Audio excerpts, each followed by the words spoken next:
One of the big stories of the day is the fact that we are seeing all this build-up of US military force in the UK, in some of our airfields, and we're not quite sure what's going on. But Charlie Peters is here to tell us more. What's happening at our... We've got a big military base at Fairford, American. Liverpool, so in Suffolk and in Gloucestershire. So US forces have been coming over since the early hours of Sunday. We've seen over 10 C-17s, heavy lift cargo planes. Right. Some of them have moved on to Germany and then further onwards to the Middle East. But I think they've dropped off a lot of their key equipment and cargo here. They've dropped off the same style of helicopters that we saw in that raid on Venezuela in the early hours of Saturday morning. That equipment is now here. So the 160th Special Operations Aviation Regiment is in the United Kingdom. Yesterday, we also saw some practice flights by some Osprey aircraft, which are used by US Special Forces as well. They were spotted doing a winching exercise off the east coast of England. And we've also seen P-8 US Navy patrol reconnaissance maritime surveillance aircraft in the Atlantic, making a number of sorties in the last 48 hours. We have also seen French and Irish airplanes conducting similar maritime surveillance. We have also seen the arrival of two AC-130J gunships, also associated with close air support and special forces deployments. What are they doing and why are they all here? Well, I think the answer lies in a tanker which is floating towards the United Kingdom. It was called the Bella 1. It's been renamed to the Marinera. It's now flagged under the Russian register of ships. It was going from Iran to Venezuela, Andrew, when it was stopped by the US Coast Guard last month as it approached that southern Caribbean blockade. It was tried to be boarded by the US Coast Guard, but officials on the ship said no.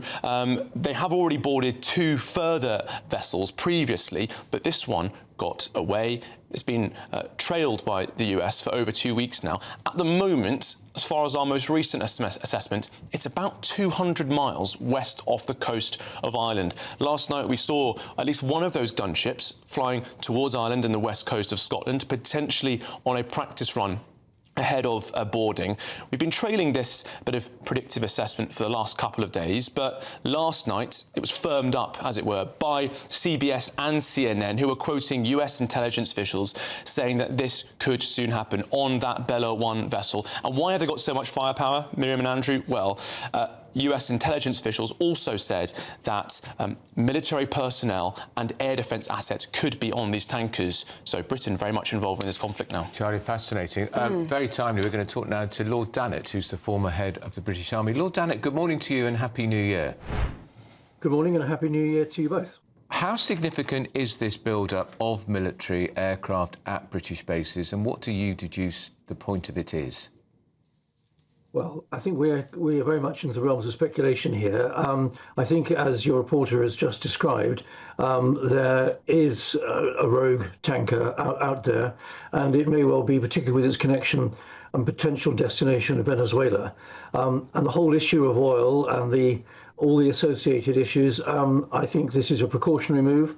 The United States has got a number of air bases in this country, and they're perfectly at liberty to use them. So I think we'll have to watch, wait, and obviously take a very close interest. Undoubtedly, our own government is very much involved in this as well. But frankly, I've got no hard information, so we're all into the realms here of speculation. Can I just... How does it work, Lord Dannatt? They've got their bases here. Does the American Secretary of State for Defence or some military figure have to tell anybody in the British government we are going to increase the number of planes coming here, or can they just do that ordinarily for on operational grounds? The bases they've got here are nominally called RAF bases, but they are very much under the control of the United States military, and they can move equipment in and out as they wish. If they want to mount an operation, then we would expect them to consult the British government, and certainly to do so if there was any question of British forces being involved as well. There's nothing more important than keeping your money and your identity safe online. And with so many VPN options available, choosing the right one can be pretty daunting. But this video's sponsor, ExpressVPN, is making the choice easier for GB News viewers. ExpressVPN is offering up to 73% off, plus 4 extra months free. That's top-level security from just £2.49 a month and you're covered by their 30-day money-back guarantee. So just click the link in this video's description or scan the QR code now. Remember, when you're online, you are often sharing personal data, so hackers can steal your information, your passwords, your photos, and your bank details in just seconds. But ExpressVPN encrypts your connection, making it virtually impossible for hackers to access your personal information. So why choose ExpressVPN? Well, it couldn't be easier to use. With just one click, you are protected. And ExpressVPN uses military-grade AES 256 encryption, which is the same standard trusted by the US government to guard their classified information. With their new tiered plans, you can protect up to 14 devices at once and manage passwords securely. Live chat support is available 24/7, and it typically connects you in under a minute with a real person. Click the link in this video's description or scan the QR code to get up to 73% off ExpressVPN plus 4 extra months free. Start protecting yourself today with ExpressVPN. Now, Lord Dunnett, of course, this follows on from that audacious operation in Venezuela by US forces. Lots of commentary today about whether or not there will be further military action in Venezuela. Some of the US government are very concerned that a lot of the so-called drug lords are still in place within the Venezuelan government. Do you think there is scope for more military action in the country itself?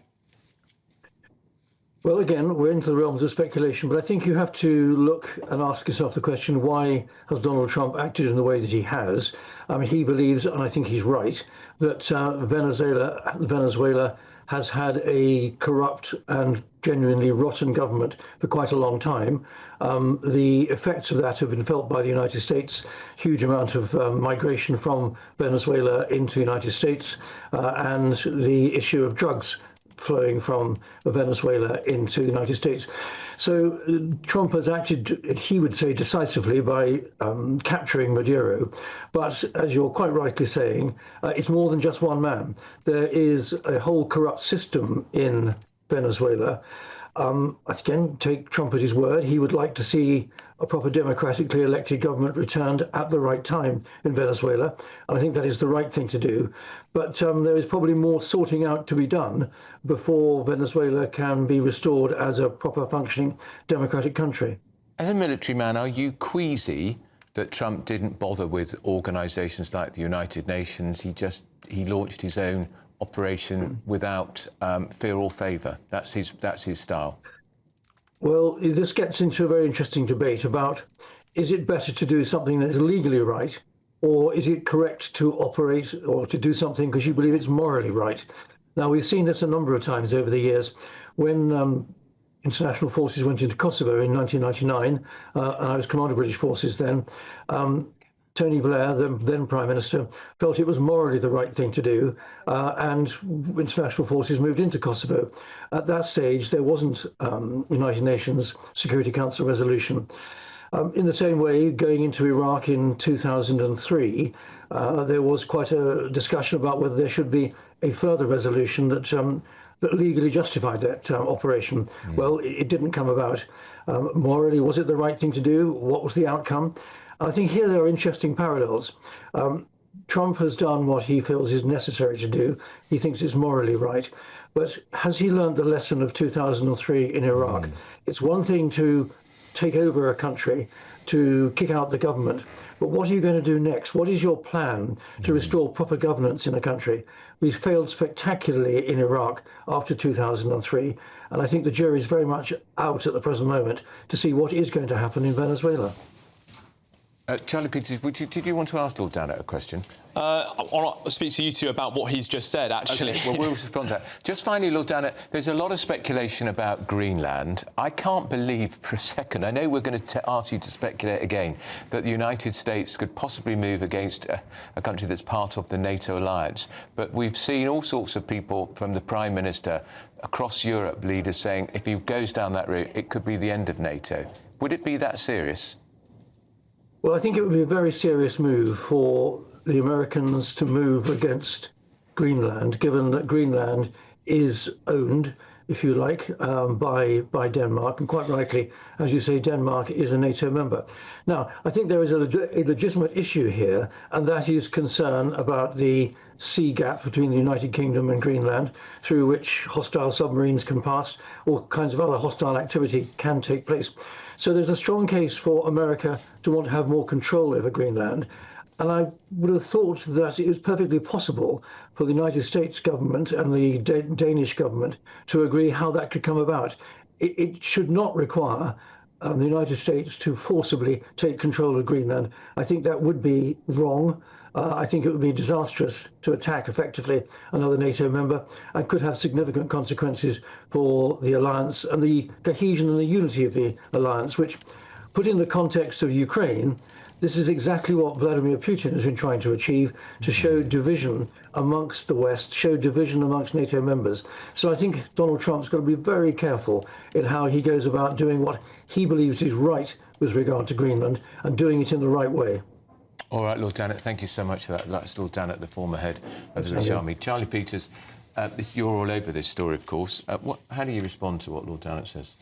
Well, obviously uncertain about what might happen next, and Lord Dannett's saying they don't want to repeat the errors of Iraq. And what's been interesting in the change in the approach that the US has taken is they're not replacing the regime, as it were. They're keeping, actually, the number 2 in command. And while there's a lot of bluster and strong talk coming out of Caracas at the moment, the person who's in charge has clearly been speaking with the United States in the weeks and months leading up to this attack, has spoken in the last couple of days, Andrew, about an agenda of cooperation, very different to the sort of language we've seen by enemies of the US after there's been an invasion in, say, Iraq and Afghanistan. Totally different stance coming out of Venezuela.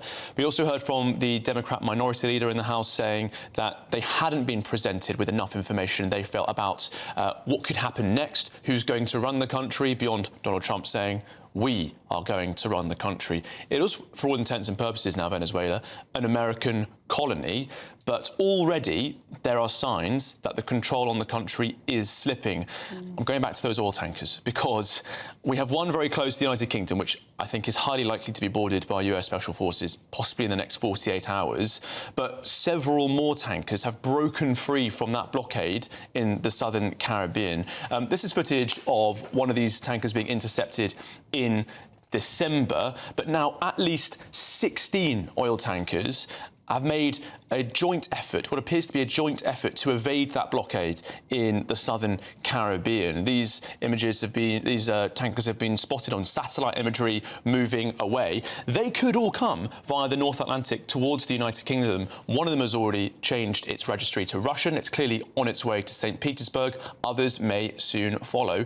And then Britain really does become part of this issue. Are we going to see American special forces and firepower deployed from Suffolk and Gloucestershire to intervene in this increasingly global conflict? Fascinating. All right, Charlie Peters, thanks.